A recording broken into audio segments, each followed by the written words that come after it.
Everything we know about you guys is wrong. In the world that my character is born into, the Vikings' arch nemesis is this race of dragons that we don't know where they live. They just come and constantly wreak havoc on the island, and so they are the arch enemy. They are the bane of my people's existence. And so the fact that I forge a close relationship with them and actually have more in common with a dragon than I do with any of my own people, that's a big no-no, or at least it starts off as a big no-no. I think it's time you learn to fight dragons. What? You go first. No, you go first. All right. You get your wish. Dragon training. You start in the morning. Oh man, I should have gone first. I think that, you know, he's frustrated, but I mean, his son's not exactly 5 years old. He's a teenager now, and as far as he's concerned, he's never really shown the goods. He's never shown himself to be tough, to be fearless, to have that Viking spirit, and I think that in a lot of ways I've kind of given up on him in terms of him being a great Viking. There's always hope, but... If you ever want to get out there to fight dragons, you need to stop all this. But you just pointed to all of me.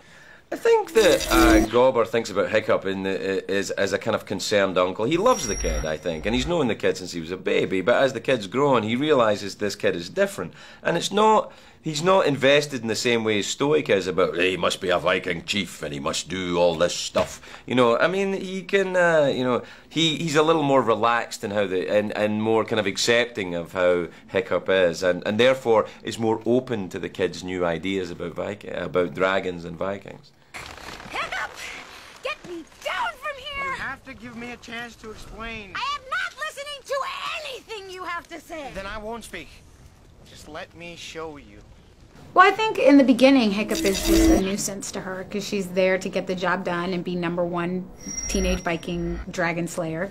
And she's just very focused, and he's sort of a bug who's not doing a very good job. So she doesn't really pay much attention to him.